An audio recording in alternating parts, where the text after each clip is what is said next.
नागेश्वर मंदिरातील दानपेटी फोडून रोकड आणि दांगेने लंपास केलेला आरोपी 48 तासात जाणेफळ पोलिसांनी केला जेरबंद। चोरीच्या गुन्ह्याचा तात्काळ छडा लावण्यात जाणेफळ पोलिसांना यश।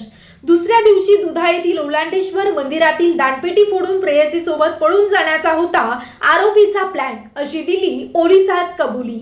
बुलढाणा उन्नती लाईव्हचे मुख्य संपादक गजानन दुतोंडे यांनी दिलेल्या माहितीनुसार 10 ऑगस्ट रोजी मेहकर तालुक्यातील जाणेफळ पोलीस स्टेशन अंतर्गत येत असलेल्या शिवचंद्रमोळी येथील नागेश्वर मंदिरातील दानपेटी फोडून अज्ञात इसमानं त्यातील रक्कम लंपास केल्याची तक्रार मोरेश्वर मंदिराचे अध्यक्ष संदीप महादेव नागरिक यांनी जाणेफळ पोलिसात दिली होती। यावरून वरिष्ठ अधिकाऱ्यांच्या मार्गदर्शनात ठाणेदार शरद माळी यांनी युद्ध पातळीवर तपास चक्र फिरवली।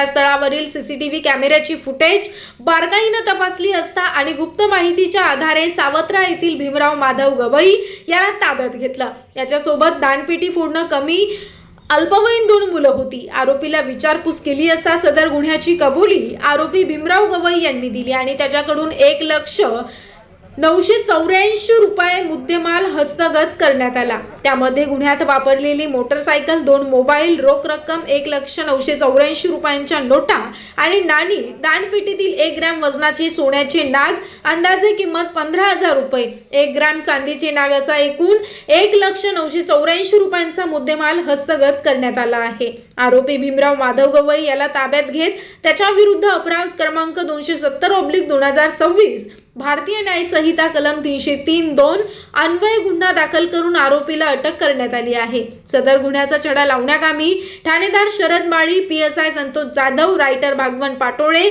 Police head constable Krishna Nikam, Madhav Kale, Pradeep Saubhage यांनी महत्त्वपूर्ण भूमिका बजावली। जाणेफळ पोलिसांनी तात्काळ प्रभावी तपास करून आरोपी निष्पन्न करून आरोपीला अटक करून त्याच्याकडून मुद्देमाल हस्तगत केल्यानं मोरेश्वर मंदिर सदस्य तथा शिवचंद्रमोळी येथील ग्रामस्थांकडून जाणेफळ पोलिसांचं कौतुक होत आहे।